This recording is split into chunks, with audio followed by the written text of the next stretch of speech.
Hey, welcome back to the Overland Bonfire podcast. Very special episode for two reasons. We have another special guest with us and four wide. We haven't done four wide in a really long time. Never in this studio, actually. Never. No. Today, very special guest. We've got Brock Stevens with us. Brock is semi-local to us, and I think actually found him on Instagram just through like common interest and stuff. Yep. And kind of got to know each other there. And we've got a video that we just shot with his new rig. I'm going to go ahead and bury the lead there. That's going to be really interesting, but we're going to talk about it some on the show here. I already warned Brock, like, we have about this much scripting on this show. So before we get into our special guest, we don't want to break with tradition, and we may be starting a new one. So shout out Jeremy and Jen and the kids, Family Adventure Overlanding. We dearly miss those folks. I don't believe the kids sent us this. I just want to preface that. We miss the kids also. We miss the kids also. Jeremy and Jen, who are now located in Nevada, sent us a special gift. But I think instead of starting with a beef jerky, we'll start here. So, yeah, Frey Ranch.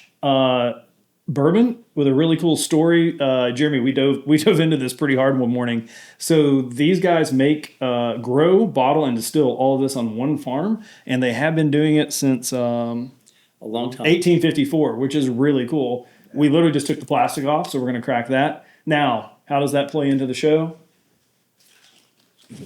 We have a beef jerky that is co-branded with Frey Ranch. So it is a limited edition, made with real bourbon whiskey. And yeah, we're going to throw that up on the generally unkept leaderboard. The generally unkept, the poorly kept it leaderboard. smells like bourbon. Yeah. So, It does smell like bourbon. and for frequent listeners, only one person involved cheated and already sampled some. And I'll leave that up to you to decide who it was. So That ain't right. So we'll do this first, and then we'll crack the bottle. I feel like that may not be quite the Also, palate just cleanser. just in case everyone hasn't looked at this, it is 138 proof because Yeah, I of was gonna barrel say, strength. I So thought like, that- sip with caution. Yeah, I was like 138 proof. Yeah. Good Lord. I've had a lot of caffeine. It'll just even it out. Yeah. I'm, Our resident vegan can only smell it. Yeah, I'll smell it. I'll give my smelling notes. Like it really does. I mean, it half a smells like sommelier. jerky and bourbon. It's like half a small. Yeah, which is that's pretty amazing. Yeah, that's like. Okay, my fear was it's not the case. It would be like overpowering. It would just be like you poured some bourbon on some beef jerky. it had a secondary pain for me. I think last time I don't remember. Yeah, Boozy jerky. the sample did light him up with heat. It's not that hot. No, I mean, it's there not. is some. You must have just got like. I don't know what happened to the first one, but the first one I was like, holy crap. Yeah, like you were suffering in the office. I was a little bit, yeah. I don't know if I just got the right piece that it is coming on just a little bit. So No. texture's pretty good. I like a really dry one. So if this was a little tougher, it would probably score higher. Not bad. Taste is fantastic though. Yeah.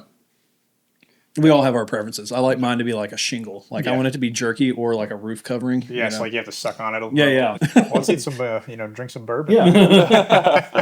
That will help for I would sure. like to Some blood pressure. throw out, in case anybody's curious, it is like 12:30. We're not recording at 9 today. So It's 5 o'clock somewhere, Yep.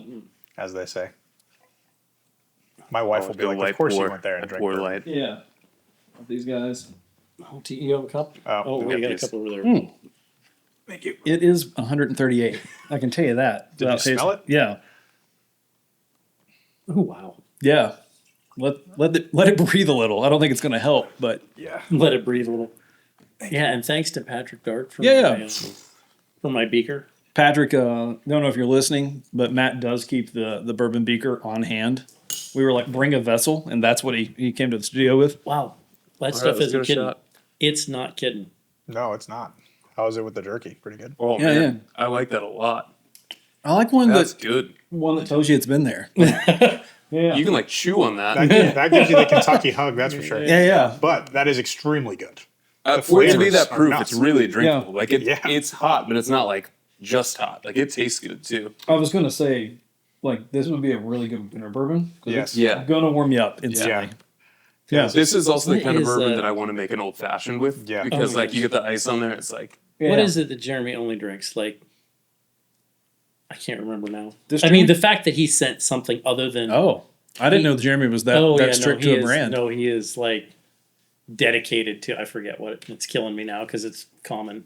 It's not a, it's Yeah. not anything. I mean, it's, very, very middle of the road Yeah. and Yeah. common, but it's, very solid. So for him to actually Yeah.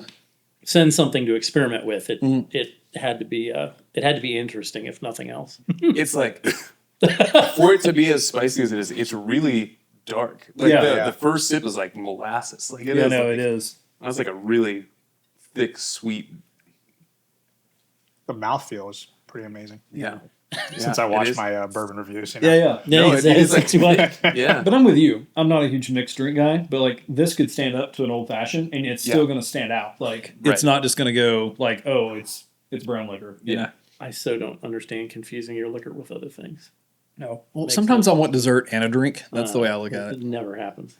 That's my wife, but I do like straight on the rocks. Yeah, or yeah. I'm just on one piece of ice or something, like a Yeah. little bit of water melt in there or ice Yeah. melt in there. It's Yeah, no, I'll take an ice I cream. like- But other than that, I want nothing else in it. I love it neat, but a few years ago, my wife and I got really into cocktails, and so it was probably 2020. It's probably when it happened, to be honest. When we But were that kind in- of opened a rabbit hole. Anyway, That concludes the bourbon and beef jerky reviewing portion of the episode. So now, Which usually starts slightly later. So right? Yeah. We'll see how that This goes. wasn't my influence. I just want to put that out there. No, I wasn't no, like, no, this no. pre-existed. This was totally Jeremy and Jen. two different branches of the podcast tree just happened to like hit here. Yeah, at So the same special guest, and we were adding. But yeah, Brock, tell us kind of like just real quick background, how you ended up in the Blue Ridge Mountains, stuff like that, and then we can dive into your work, your interest, your pastimes, your previous work, because you got a lot of interesting stuff. So Yeah, thanks. So currently, right now, I work for a watch company called Mkii and Tornek Rayville. I'm their marketing coordinator, so I help with, the Instagram, putting together. I mean, I still do a little bit of watch design and stuff like that, but for the most part, it's just overall any general marketing, I guess. Setting up events and stuff like that. And so I'm a reservist as a Navy diver, and so I do that part time and. Besides that, I'm just a big EDC fan. I've always been into gear since I was a kid. So I started a page called Deep Sea EDC, which was kind of me taking gear and testing it throughout my active duty Navy diving career, and just kind of diving with watches or taking knives. I also, just like hiking and all sorts of other stuff. But Yeah. the diving portion was probably the biggest part, and yeah, so that's a big part of my life now. And just recently, my wife and I moved up to Charlottesville. Well, not recently, I'd say about a year ago, a little over a year. And, my wife went to UVA and we just loved the area, kept coming back. And yeah, we just decided, hey, let's just say screw it once I was out of active duty. And we found a house and love it, man. Brock is very much in the same club that Matt and I are in, called Long Gravel Driveway in the Woods. So Yeah. like every time a downpour comes, you're like, oh, hopefully I can get home. Like yeah. Yep. Cool. So before we go into like kind of what you're doing now, No, wait, does a chainsaw live in your truck It will. to get into the driveway? 'Cause Well, that's a- eventually, last summer we had a big tree fall, and luckily we were able to. I had a couple buddies over that were strong Yeah. enough to move it at least out of the way. But yeah. I will say Matt and I have a speed. You said yours like 800 feet, right? it's 800 feet up. Yeah, straight. Yeah. So mine is like 300 yards. So in the same. He's like a quarter mile, and it's two track We're over that. through like We're old mile. woods. We're over half a mile from the road. Yeah. And you're But there's down trees on mine all the time. So this time of year when we're having storms, like the chainsaw lives in Yeah, my yeah. truck because there's a 50-50 shot that there's And, going to be like- a tree big enough I can't get. yeah. I was gonna say I feel like mature multiple trees. times last year you got here and like I had to stop and cut a Yeah, I tree. cut my way home. Like a- cut yeah, my way out. Big yeah. oak or something. Yeah. Yeah. So before we dive into like your current work and some other like side projects stuff you got going on, just curious to tell us because I know your job in the Navy was super cool. Kind of what you were doing. So I was a Navy diver, but I was a ship's husbandry specialist. So I worked on aircraft carriers and submarines and destroyers, all sorts of surface ships and subs. And we would just dive. For example, like if I was working on a submarine, we'd spend a lot of time in the ballast tank of the submarine. We'd Yeah. go underneath it. There's a grate down there. You drop the grate and then you climb up inside and do whatever you have to do in there. And, Yeah. so that's where I spent most of my time. But for the most part, it was just working kind of just on underwater mechanic essentially. Right. Yeah. Like on Underwater some, mechanic. Yeah, on some as really they cool like to call stuff. us. And then, like you said, you talk about your work with Mkii and Tornek Rayville. Real quick, brand history. Like I'm assuming it's like watch nerd. Matt wears a watch. Yeah, do wear a watch, but I'm So if you're not familiar with not Mark as committed II, as the rest of you. Too. take a look into their history. We won't go into all that there, but Bill, the owner, started out modding Seikos, right? Yes. And then those were so like highly sought after. He started making his own designs. They make some really cool stuff. You want to kind of tell us like kind of like the brand philosophy and your work with them? So there's two brands. It's Mark II and then Tornek Rayville, and so basically Mark II is a looser interpretation of what modern military watches would be today, and there's a little bit more leeway to play around with that. And then Tornek Rayville is the more military mil spec side. Follows a strict standard, usually black dials with white lume and just kind of up specking. So like all these vintage military watches, they're amazing, but the problem is that the parts are extremely hard to find. If they break, you're kind of just out of luck. Yeah. And so, Bill thought, hey, well, if none of these companies care about this great military history and heritage they have, I'm just going to bring it back and make it better, use modern parts, make it easily repairable, and then build it so that it's super reliable. Yeah. And so that's kind of where, Mark II originally started. And then when we got the Tornek Rayville IP, that kind of changed the branding a little bit, but a little bit of the history of the Tornek Rayville. Yeah, I was going to say that's worth diving into. Yeah, if you want me to go into that. Yeah. But, so essentially, a guy named Alan Tornek, he was a Blancpain distributor in the U.S., and Blancpain was trying to get the contract with Alan Tornek for the first rotating bezel diver's watch for the U.S. Navy. Yeah. And so that would have been like the precursor of the SILs, right? Like UDT. well, I think it was the 50s, so yeah. Okay. So it would have been For sure. Yeah. Yeah. Divers, UDT, any sort of underwater diving operations that they needed a watch, right? So they basically, at the time, there's a thing called the Buy America Act, which was you basically can't.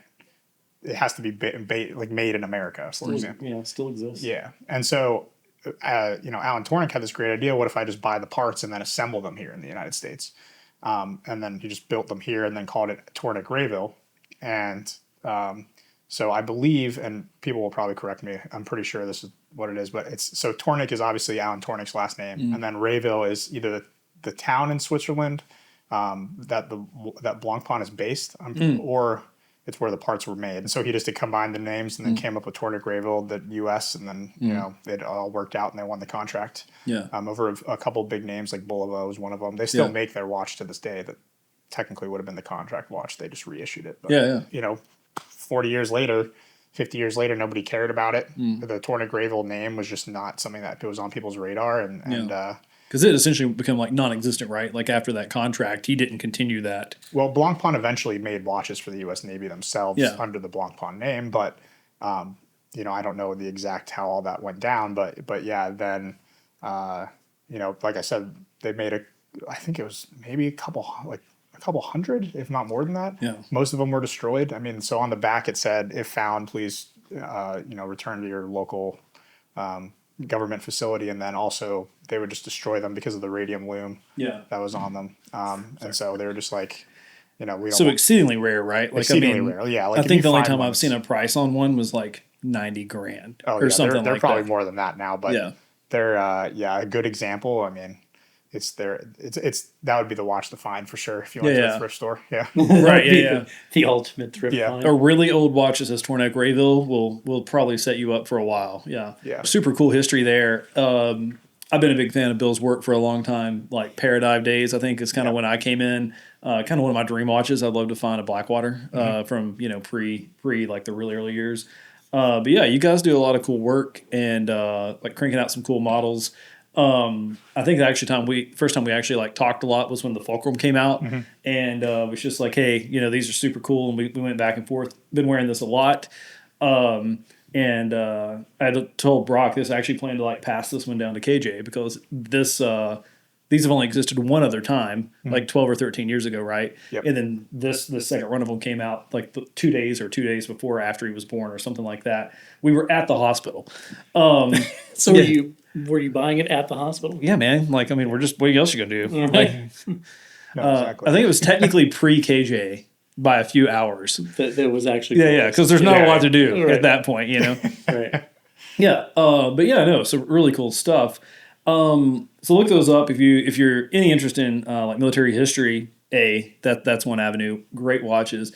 But something else that you've been involved with, you were just talking about, you got another trip coming up, is Project Recover. For folks that may not be familiar, do you care to give a little background and then your part in that? Because I think that is really neat. We're here in Bedford where the D-Day Memorial is, so maybe we're a bit more involved in like the history side of things than some folks. So Project Recover, basically, in a nutshell, they go and repatriate the remains of service members from World War II and on that have been missing in action, essentially. And so it started out in Palau, going over there and just kind of, there's just so much World War II history and planes and stuff like that. So a lot of the times it started with the founder, Pat Scannon. He found a B-24 wing just in the water. Essentially, he was with his wife there on vacation, and there was a B-24 wing there, and they saw it. They hopped out, and they were like, "Well, where's the rest of the plane?" Yeah. And then that kind of kickstarted his like infatuation with trying to find these members, and they actually did find the members of that airplane later on. But so they go overseas and all over the world now. It's expanded from Palau, and they've successfully brought home the remains of many airmen and Marines, and so it was something that I really wanted to get involved with since I was in dive school. I was sitting in dive school, and they have a movie called To What Remains that kind of goes through everything that they're doing. And I was, for me, I've always loved World War II. Like I was always obsessed with it in the sense of, thinking about how incredible it was what these guys did back then and the sacrifices they made. And like, that was part of the reason I wanted to join the military.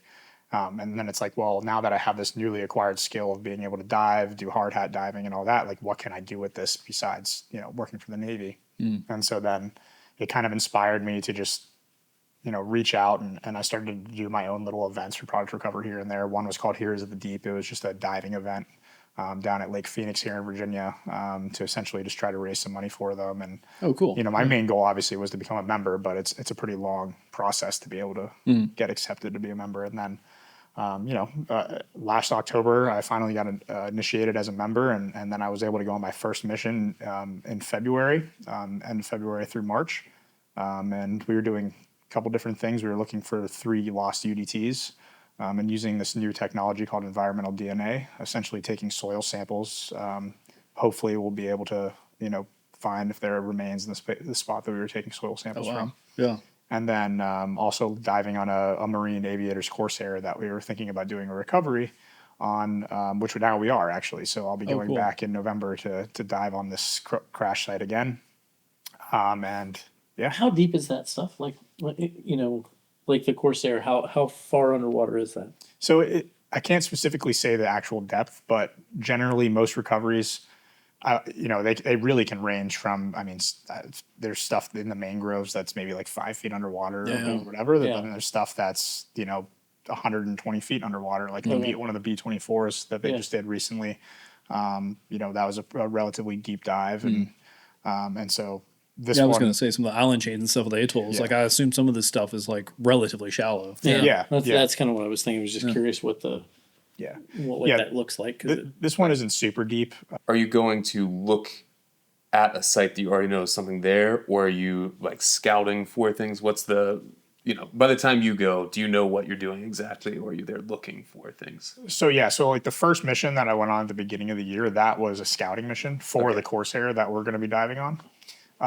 So like sometimes it just depends. Like you'll get briefed on your mission and then what you're going to do, and they'll choose the team based off of people's skills. For example, like obviously being a diver, we're doing long dives, looking around. I was photographing parts of the airplane and kind of trying to document what parts that were around.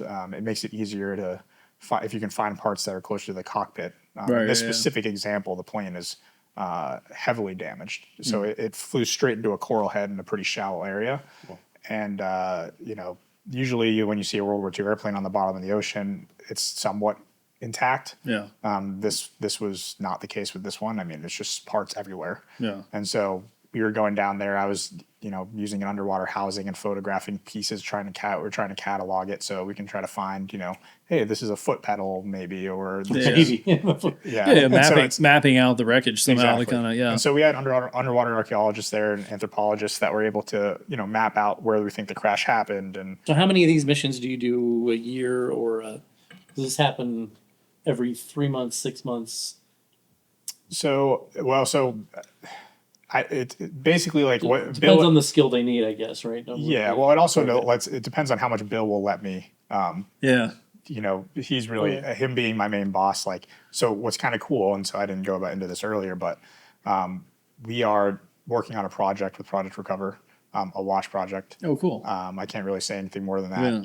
but it allows me also to could be kind of, I can go do these things too, Yeah. and then hopefully we can raise money for Project Recover and kind Yeah. of raise awareness that way. And so Yeah. like there's I think being in the field and being able to talk about these things and document it is important. And so anyway, so that's why that kind of like usually I would in my contract, or not really my contract, but my verbal agreement that Bill and I have, it was like 1 mission a year. Was kind of my agreement, but this one is just it has a special place in my heart, being one of the first missions that I went on, and also I just Bill was nice enough to let me go, and seems like a very adjacent activity. yes. So yeah. And I think it makes sense for everybody. Yeah, for sure. And so I'm very excited. And we get it. Content, Yeah, do you get marketing assets out, or do they get marketing assets out of that? So the whole goal is kind of to help Project Recover with their marketing stuff as well, and then also like they're well known in the government and military sector, but outside of that, they're not as big as I would like them to be, right? Like I want more people to be interested, and they're on stuff like you can watch. There's an episode of on Project Recover on the show Expedition Unknown. Oh, cool. They go and they're looking for a plane. People think that you're just going to go to the archives and be able to look up and X marks the spot, and that's but you have to. I mean, you have to send people in the field to really look, and it's expensive, and it's a long long hours. It's not easy, and you're not guaranteed to find anything every single time, and like. Those are the things people don't think about. They're like, why should I give money to this? Yeah. But yeah, that's really the big thing that I'm trying to spread is like we need highly talented people that are willing to put themselves in a terribly hot place and sweat and work hard. I was gonna say, I noticed you mentioned November, and now November, not the kind of place you would be now in the jungle, like looking for plane parts. Yeah. Well, I mean, plus if they can help fundraise and stuff like that, certainly there's some of the stuff you did early on, I guess it sounds like. Or continue to do fundraising efforts or. Yeah. And like one of those things, like I don't have a huge page by any means on my social media, but I have a decent following. And I think, I try to use that as much as I can to spread the word about Project Recover. That's like my main goal, especially now. And so. That page is really good though. Thank you. I mean, it really is. It's like the images and stuff are pretty spectacular. Yeah. I appreciate it. Yeah. You do really good work. The photography side of things kind of came just like I just started getting into it, and then with watches, really is watches and gear. Yeah, no, So what I was actually going to ask about that. Did you like when you were in the military? Were you doing underwater photography stuff for them? Is that where that? Technically, I wasn't allowed to. Okay. We could do we're allowed to do surface photos. Like, hey, like I'm gonna send this to my mom. Like, look how cool I look. So that's a more recent thing. So like I can't just like I really wish I could. Like I wish I could just take my underwater housing to the submarine. You mean there's rules about nuclear subs? That's But no, they're obviously not. So that's expanded more as I've been trying to take like the photography side of it seriously and document these things, and especially your like product and like close up flat lay stuff is really good quality. Especially when it's like done watch photos. Like obviously there's like a highly reflective surface looking right at you, so like that's a challenge. I could go super nerdy on that. Do you do? I guess the most general I can make is, do you do a lot of like big soft lights, or are you doing a lot of like the tiny? So I've done a few video projects with like big brands where we were doing product video, and the product photographers would bring in like these tiny lights, and it was like they were building a model light setup. Is that kind of how you approach it? So watch photography is like, I think, one of the hardest types of photography to get right. Like out of most, I mean, unless you're photographing like a glass, for example, like anything reflective is hard. 100%. Watches. Like I pretty much taught myself how to do photography on watches, so it's kind of made other things a little bit simpler in that sense. But my light setup is very.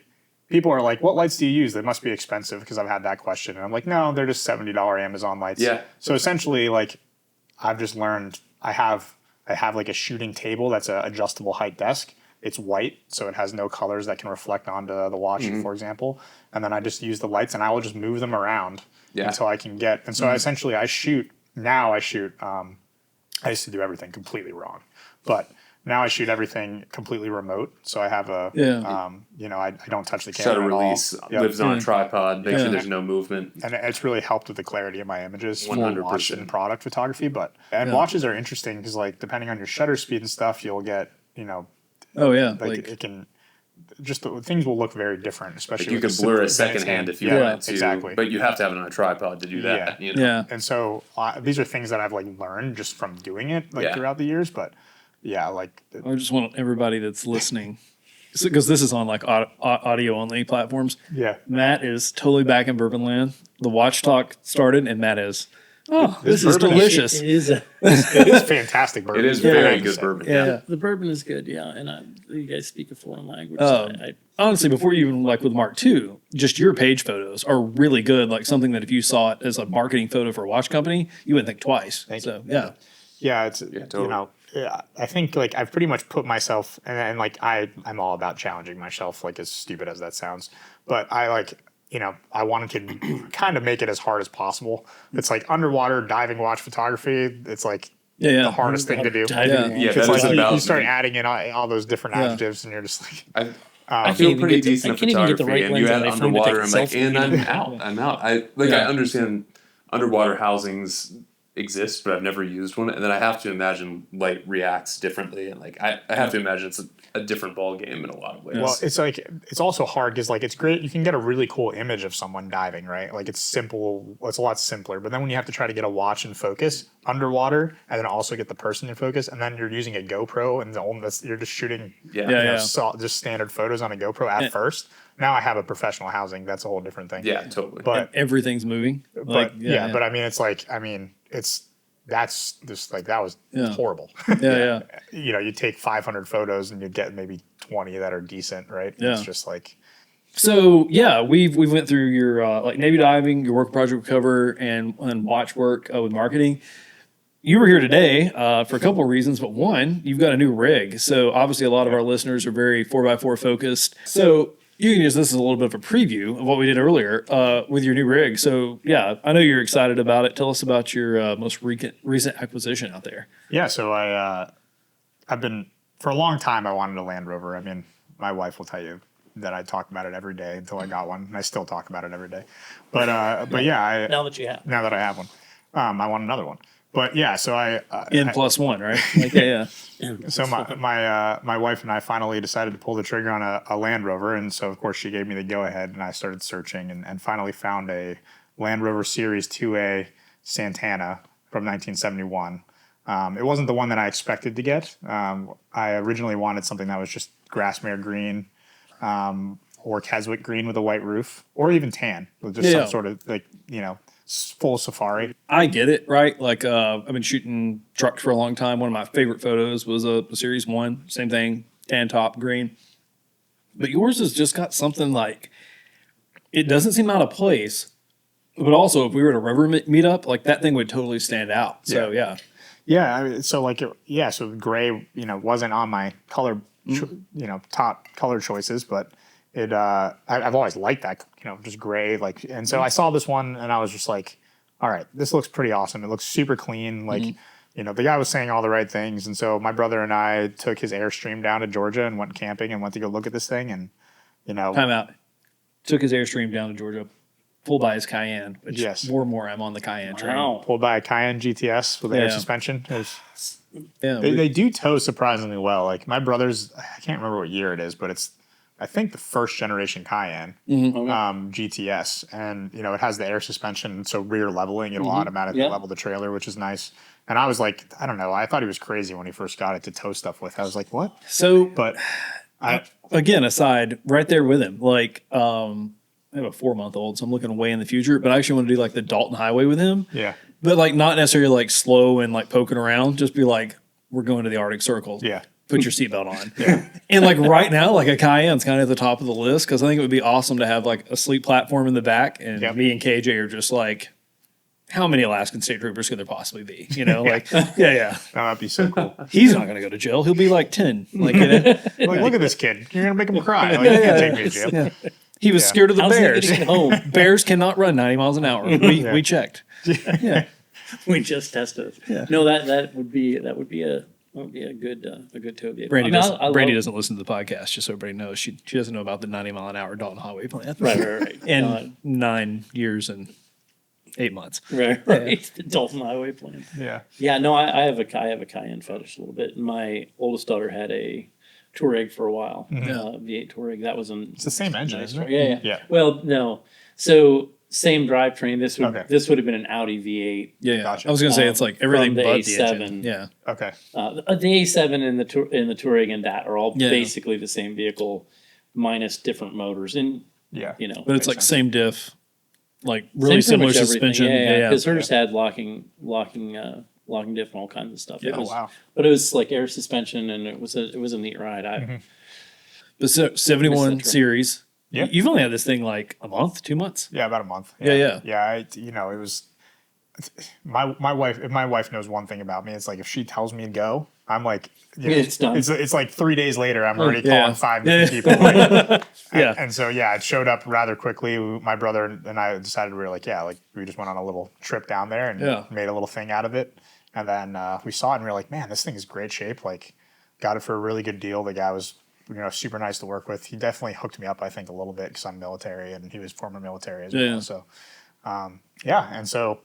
had her shipped up here. I would have driven her. I was gonna ask, But that'd be a. I was thinking about it, but I wasn't comfortable with it enough. Not that I couldn't drive it, but just like I didn't know enough about how she'd react on long drives or whatever. Right. We found out a little bit about that today, but Do you haul it the whole way or do you haul it 80% of the way? Right. Yeah. Like, yeah. And you all the whole way. yeah. I don't know if you know this, but it's all uphill from Georgia to here. No, too. It's a true statement. Yeah. True statement. No, I mean the thing is, it has like 77 horsepower. So Yeah.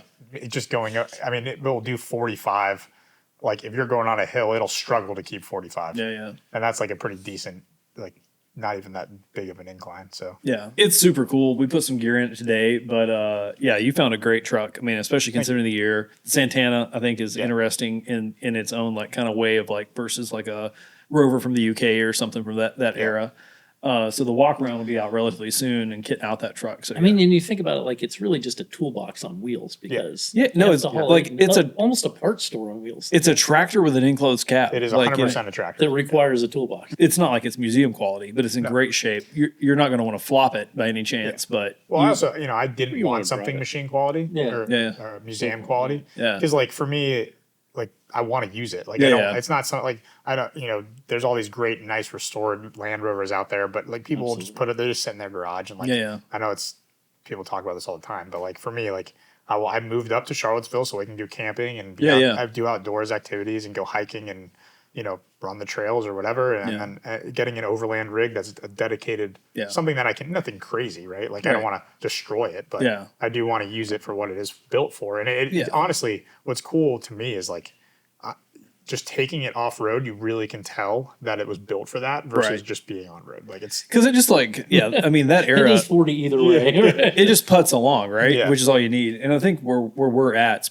there's like Potts Mountain, there is some like crazy stuff. Yeah. But there's also countless miles of just like really cool forest roads or little two tracks where two tracks and I mean, and you're not far. I mean, you cross over into West Virginia and there's yeah. a bunch of stuff that direction. and it's not like crazy technical, but there's awesome campsites. And look, there's a water, and that's what you're after with a rig like that. Yeah. No, for sure. I just wanted something. Really, I wanted something mechanically sound that I could, just drive to those trails and just do that. And I want to do a couple different mods to it, mostly very simple stuff. But yeah. What's your DD? What's your daily driver?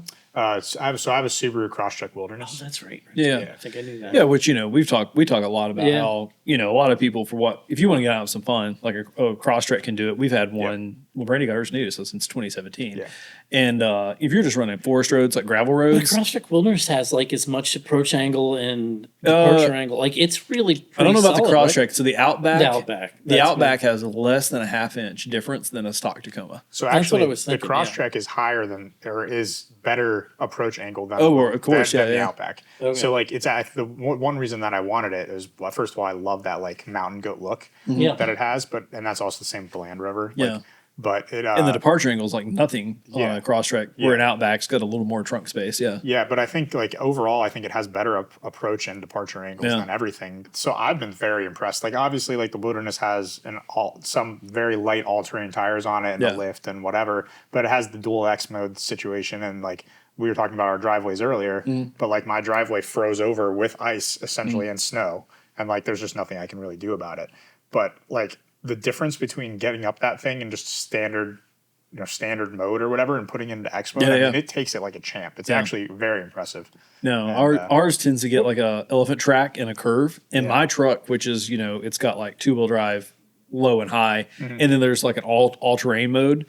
My truck actually will slip more than her Subaru does in the all terrain mode. Like it just like the intelligence of the Subaru is really impressive. I've always been a car guy, so like I had a Mazda RX-8 originally, then I had a Ford Focus ST, and then so manual was like the beginning of my life in driving. My dad was like, okay, I'll drive it home for you, but you got to drive it out of the driveway and then learn how to drive manual. So I did, and so I've always wanted a manual. Then I had an Xterra Pro 4X after my ST, and then my Ford.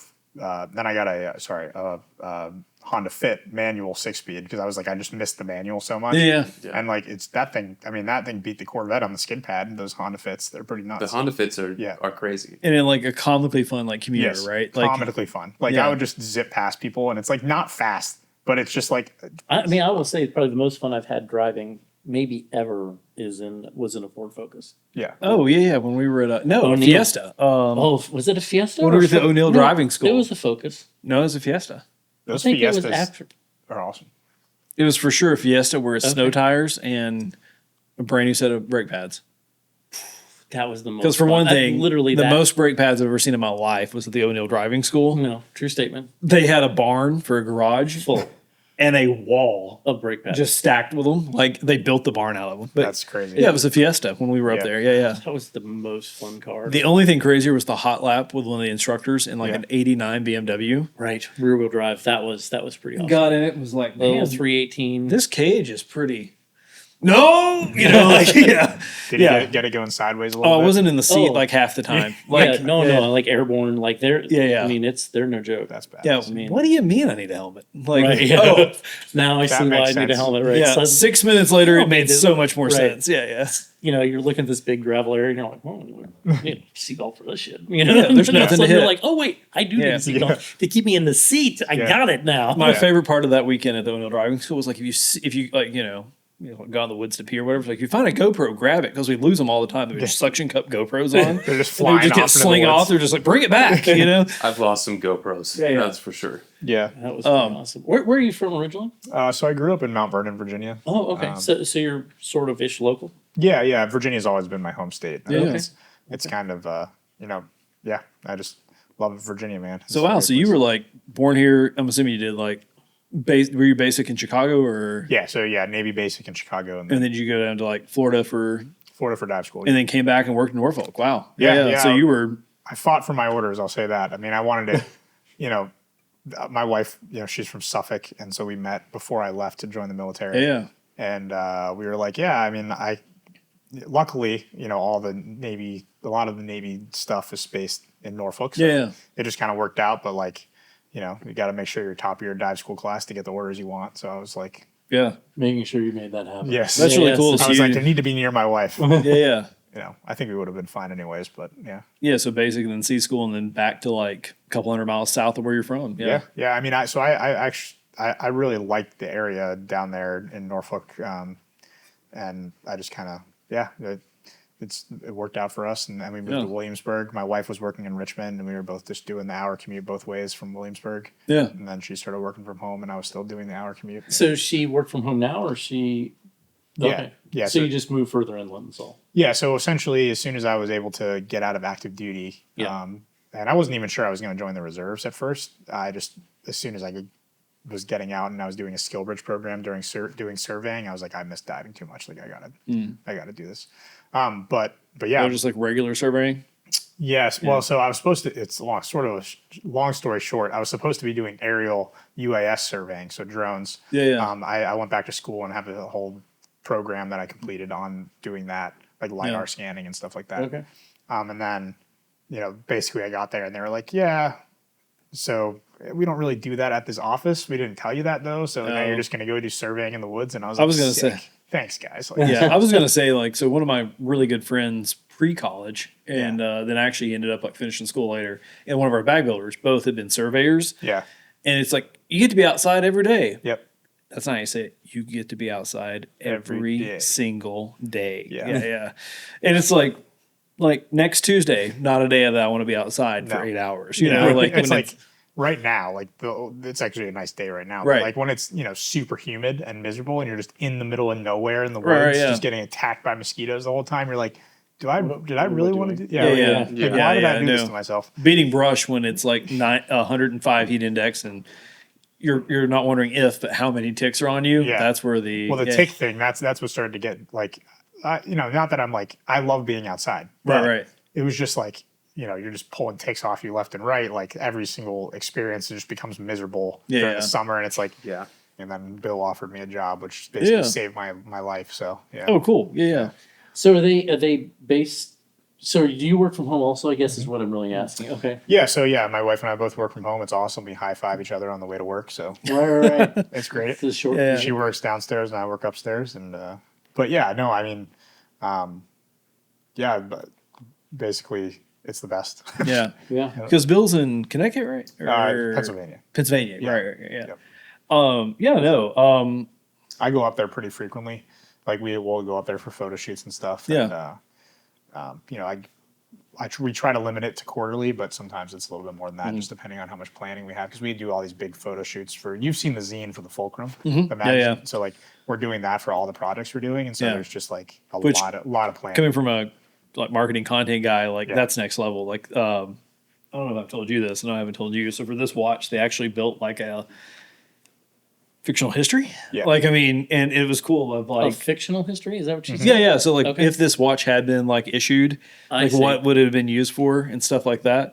That's interesting. Yeah. I mean, I know we don't talk about it on the podcast, but like unboxing experience, like Vissel, for example, has a hell of an unboxing experience, but like kind of like in the vein of that, of like, here's why we built this watch, because like this is kind of like, what it could have been used for. Yeah. So our podcast, we talk a lot about, hey, I want you guys to know Brock said he listens to the podcast. So he's amongst friends. He's one of like about 500 people. Oh, there's about 500 total. 6. So, Brock, we talk obviously a lot about like USA made for, a lot of reasons, like environmental impact, like environmental, like honesty, where stuff's coming from. Also just like, workforce stuff. So real quick, circling back to like Mkii and Tornek Rayville, something that will probably mind boggle folks, if you're not a watch person, especially, tell us a little bit about like the assembly, like this watch on my wrist. It came like where the parts came from, but then like how it all came together, right? Which is kind of like the gist of watchmaking, and kind of like what sets Mark II apart. Bill is a very skilled watchmaker. He basically I taught himself most of these skills throughout the years of doing the Seiko mods and whatever. And so the fulcrum that's on my wrist right now, and also on Rick's wrist, is the ready to wear line, which is our, they're made in Japan. But then we essentially take them, we QC everything again. So like most brands, for example, they'll have their watches made wherever they make them, China, whatever. Right. And then they get shipped to them and they take a look at it. They're like, cool, good to go. It tells time. Yes. They look at the box. They're like, look, its box is full of watches. Let's ship them to people. We'll give you a shitty warranty and we'll just wait until the warranty runs out and tell you it won't work. Just for example, I had a buddy, I'm not going to name the brand, but from a comparable micro brand, got a watch that like the bezel was misaligned. So essentially like the 12 marker didn't go to 12, right? Like it clicks. It was at 11:59 and it wouldn't stop in the middle. Like there is not a single aspect of a Mark II. I've had a couple Mark IIs that would qualify as that. Like it is all literally to the half a millimeter. No, well, and that's the way Bill works. I mean, so like, and that's what makes him special and why I liked his stuff. It's like I deal with my Tornek Rayville, and that's how Bill and I became friends. So I just want to go back. You have a Rover, Yes. right? That was built in England by people that don't even know what cars are, right? Like, Yeah. I think the term you're looking for Well- is acceptable tolerance. is that what it is? Okay, the Rover I'm is sorry. I just want to make sure. And the like, acceptable tolerance for a I shouldn't say, 1971 series they Rover actually may be is- able to build a. Yeah. I mean, no, I don't. I can't get there. There's well, luckily, Solely Hill built the parts Right, for the right, Santanas right, and then right. shipped them, and Right, they were built right. by Santana. Also, was like, yeah, like you guys have made some bad decisions here. We're going to change some stuff in Right. later years too. right. Brock will have it running like a top in 10 to 25 years. Yeah. Yeah, I mean the Rover thing, like it's more of a, for me it was like the look and the like that. It's The just, aesthetic and the heritage, I totally get. I was just, Yeah. when we're talking about well done mechanical things, and No. I'm like, well, Wait, the Cayenne made sense to me. Let's back up I- though. Currently, Brock is having an issue with his accelerator, like the throttle, essentially, right? yeah, All he needs is a piece of wire to fix it. That's true. There is a certain like But again, romantic notion in that. yeah, it's the True. old school. I mean, a zip tie would work too. Anything, We could really. fix it with a zip tie. Trust me, zip ties and Navy diving, they go hand in hand. Yeah, I yeah, use yeah. those on more things than I can tell Yeah. you. But I mean, I know the Rover, like 100%. I like wanted stuff like this to happen in a way. Yeah. Like for me, it's like my Subaru is so perfect in all the ways that Right. it just works every time it starts up. Like it's great. I don't have to worry about it. But like for me, like I'm just like I get bored like crazy if I have that with things. There's no I adventure to it. I like to Yeah. tinker. Yeah. Right. Well, there's no adventure. You yeah. pull out of the driveway and you're like, maybe I'm going to get there. Maybe I'm Yeah. not. I mean, Yeah. this way So- I could be there at 9. I We- could be there at 11:45. I might be there tomorrow. We need to get you Might be hooked there up. then a week later. We might need to get you hooked up with Ren. So our buddy Ren, him and his dad own OK 4-wheel drive up in Jersey. Yeah. Has had a couple of Rovers, but I was up there last summer, and he is working on one that he has fully rebuilt. But his old one, which is like a 2-seater, with a tray bed, the guys were telling me, he was like, hey, do you want to take the Rover? He lives right next to the shop, out for a spin. Yeah. One of the guys who remained unnamed for his own safety was like, hey, you want to hear something really funny? Every time he leaves, we bet on if he'll make it back or not. And then there's a deeper betting pool of what went wrong. Like, is it brake related or powertrain related? And it was like, I will. But also, what's your number in case I need you to come pick me up for this coffee run? Yeah. No, when you guys asked me to drive down here, I was like, well, here we go. I check the basics, the fluids, make sure everything's good to go, like whatever. But I was like, you never know what's going to happen. And believe it or not, I love the things that Rover guys call maintenance. Well, Yeah. that's just regular maintenance. No, it's not. That shit shouldn't break. Like, Yeah. You should not replace an axle in the middle of the road. That's Yeah. not maintenance. Yeah, I agree with that. I think that, all the Rover guys that I've talked to about mine are like, yeah, I mean, everything's meant to break so that you can replace it. I'm like, well, why don't we just build it so it doesn't break and then I don't have to replace it? But like Peter's, who like, there's no dash because like, There's no anything. There's no door panel. There's no dash. I mean, the good thing about yours is it didn't come with those things. So it's like he's they thought going to need to ahead get back to about- that wire sooner. Part of the reason I bought one of those was yeah. that it was very simple. Yeah. Right. That is the kicker. You go up 10 years and you go from like, your Rover has, let's be honest, there's 40 feet of wire in that whole thing. Oh, yeah, not much. Yeah. You go up to an 87 Yep. and it's a rat's nest. Oh, it's crazy. Yeah. So, That's why I stayed away from Defenders in general. Yeah. Was Yeah, just yeah. like, first of all, like I can do a lot of things mechanically that I've learned how to do throughout my time in the Navy, but like wiring, like I don't know, man, electrical stuff, like just like it's not really my cup of tea in terms of what I want to be spending my time doing anyway. Yeah. So like Just got to keep the Simpler is smoke on the better. wires, man. right. Yeah. Keep the smoke inside the Smoke wire. inside That's there. our philosophy. And if you let smoke out, bad things happen. That's all you got to know about it. Yep. But I mean, yours literally, you can see what's wrong 9 out of 10 times. I mean, as soon as I got out and I pulled off on the side When of the road. smoke's out the wires, you'll be able to see it. For Yeah, sure. that's true. Yeah. Sorry, we totally got to railroad here. It's the bourbon, man. Well, the watch. We were talking about the watch and Yeah. the history of the watch, and that was really interesting. And I sidetracked. Yeah. So I I was actually speaking really a touch of remember. Italian, and it was really good. Yeah. And so I was. But no, yeah. So we were talking about the history of this watch. well, so like and this the one is almost packaging like and the if Oh, yeah. yeah. Yeah, so the fulcrum. So like this actually, this was before I came on to Mark II full time. They had shot all the photos and assets and all this stuff. But like this part of the reason why I wanted to work for Bill, because he, I was working for him part time, managing the social medias for a lot longer than people probably realize. So I was doing that for a little bit. And then Bill and I became really good friends throughout that process, and that's why I ended up working for him. But they showed me what they were doing with the fulcrum, with the zine, with this alternate timeline story about the 5th Special Forces Group that were in Berlin, and this is the watch that they didn't want to wear the Tornek Rayville because the Tornek Rayville was so military. They could be identified. The whole point of the Fifth Special Forces is that they were more espionage than actual aggressive military tactics. They were kind of like they were put in Berlin to wait if there was something that popped off. And we'll throw up a link, but this would almost be like what you would call sterile. Like it has some markings, but a sterile watch is like a watch that has 0 identifying marks. So if it is associated with a particular unit or even just like a high-end watch. Well, just like the SOG guys, I don't know if you guys are familiar with the SOG guys, but they were given Seikos because they were Japanese made and no one could tell they were American watches. Yeah. They had no identifying marks. They weren't issued or anything like that. Yeah. And so, and you were talking how they were built and they bring them in from Japan and then sort of a QC process. Yeah, and so this is the bench. What makes this different? I guess basically is what I was. Yeah, so like Bill will essentially, I mean, number one, his QC standards are like 3 times stricter than probably more than that than most watch brands, which is part of the reason why things take so long with us, right? Like we have to, we really try to adhere to those standards because that's what makes a watch last a long time.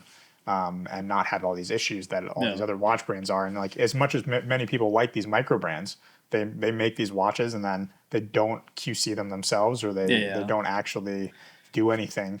And then they just end up having warranty issues and they'll just fix them or just give you a new watch. And it's no big deal. But like Bill is like, I want to build a watch and I want to build something that will last somewhat an entire lifetime, can be passed down to their kids and still, and that's why we use Seiko movements, for example, or like we just recently put a Miyota in this, so we're kind of testing that out.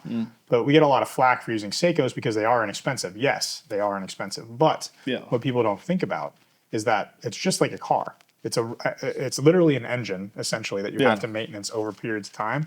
And you want something that is going to keep working and be accurate over a long period of time versus half these Swiss movements that everyone's like, we love Swiss. It's great. And it's Swiss watchmaking, but it's a little bit. And, we talked about like maintenance. Reliable. Like I live in a small town in, rural Virginia. If I want to take this thing in to get it maintenance, I want to take it to a watch, shop. Anyway. And they crack it open. And they're like, oh, yeah. Where if it was something super niche, the guy's going to be like, oh, man, it needs this part. I've got to try to get it or whatever. Yeah. Yeah. And so, like, it's the Toyota 3.4, the BMW that they put in the Grenadier, right? Yeah. Same thing. It's in one of everything. And on Watches of Espionage, I don't know if you follow his page. But they just did an article on why Seikos are the Toyotas of the watch space. Right. Yeah. And we use Seiko movements for a reason because they are extremely reliable, it can be serviced anywhere in the world. You can bring it to any watchmaker and they'll be like, yeah, I know what we're doing. But we also regulate them. So we'll take them, regulate the movement. Everything is like the bezels are hand set, all the stuff that makes it line up and all the tactile feels that you Can we dive into something though that you guys do that when I got into watches, I'll say I was into watches for a few years, got a Paradive and it came in original packaging. So if listeners, if you don't know about like automatic watches, when you take it off, mine comes off for the shower just so my band's not always wet. But if you take it off, like it can actually lose or gain time depending on like how it's oriented.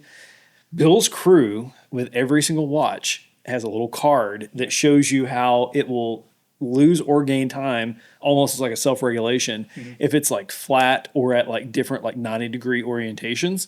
So if you are like, oh, it's gaining a little bit of time every day or every couple of days, I can literally open my case, pull out that card and be like, oh, we should shave off a few seconds, put it on. Honestly, this one's been close enough. I haven't paid any attention.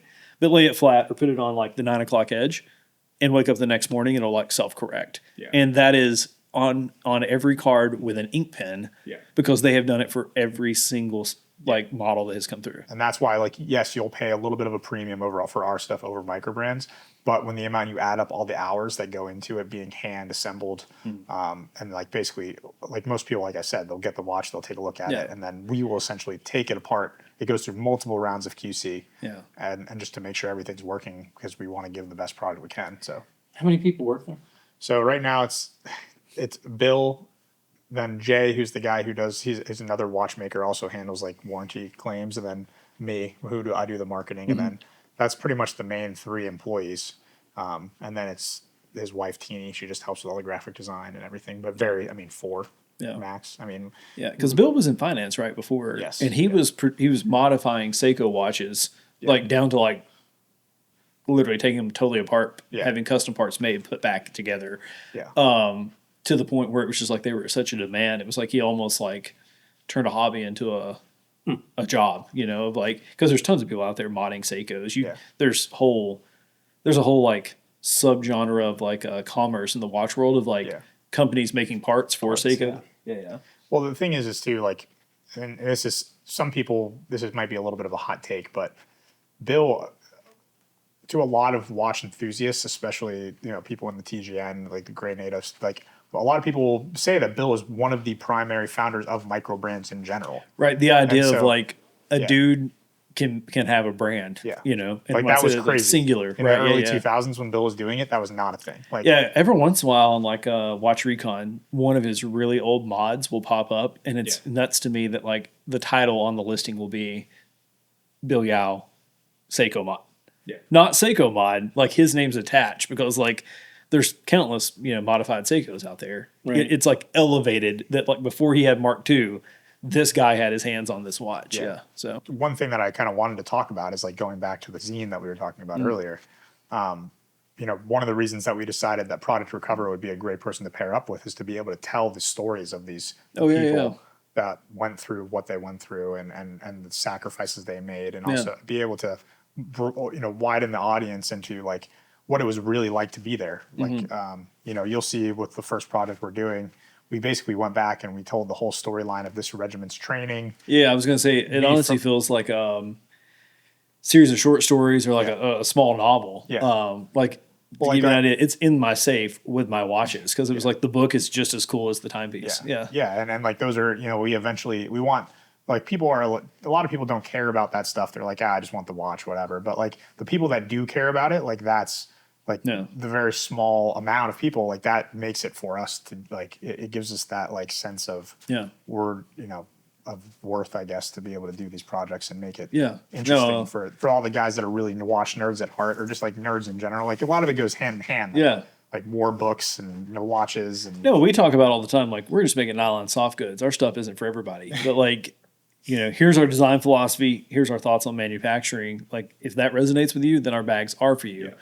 If your tools if you're perfectly happy with your tools in a freebie Craftsman tool bag.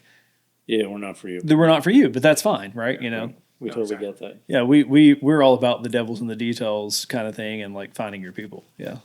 Well, that's why I wanted to get an old Land Rover so I can come up here and finally get some Blue Ridge Overland. I don't know if you know this. You can still put it in your Crosstrek. Right. Yeah. Well, I'm definitely gonna have to get some stuff for my Crosstrek. Yeah. Well, Brock, we'll wrap it up here. A couple things. One, before I forget, hey, our regular listeners and regular customers that have been taking advantage of these podcast discount codes, we see you and we appreciate you. The discount code for this one until the next episode is Deep Sea EDC, all one word, all lowercase. Remind me of that. We'll mix it up, all lowercase. And then also, Logan has taken up the burden of getting this patch project off the ground, and we've got some pretty cool prototypes for the everyday listeners of the Bonfire. Honestly, a super cool patch because we're doing them in-house in a different kind of manufacturing technique than you would think of a patch. Those will be available really soon, and this guy that owns the place can correct me if I'm wrong, but we're just going to give those to the folks that this crowd that you made it at this point. You're just going to get one of the Bonfire patches. Okay. And then we'll if go. You stay this long, you deserve something. Yeah. I'm just saying. If you do that every other week, you deserve probably more than a patch. So Brock, thanks for coming out, man. Coming down, seeing us from Charlottesville. We'll see Logan. I'll see you next weekend at the watch meetup for the Great NATO meetup. There's a watch meetup. Yeah, you want to come? That exists. Yeah. Star Hill Brewery. Yeah. We'll have to get you a Mark II or something. Yeah. One of these days. Hey, listen, man. I know you get your messages on your Garmin. You know, one of my favorite things about this watch doesn't have any. I could care less if I got. It doesn't give me any notifications. That is not. Yeah, I mean, I have a watch face on here just so I can read the damn thing because yeah. But yeah, we'll see you up there. Thanks for coming down, and hopefully you and the family can come down for outdoor adventure rendezvous. If you haven't seen OAR, dates are set 24th through 26th of October over at Matt's Farm. We had a great time last year. Corn maze, the gear flea market. Actually had some like other brands come in, stuff like that. Logan, live music, all the good things. It's going to be kind of a bigger, better event. Oh, hey, Yeah. hey! If you've made it to the end club, this is some next level. Made it to the end club. The camera just died. That hasn't happened in a while. So, hey, thanks for watching. Thanks for listening. Like, subscribe, all that good stuff. I want to say thanks again one more time for Brock for coming out. Be sure you check out his walk around kit out of the Rover in a week or so, and we'll catch you in 2 weeks.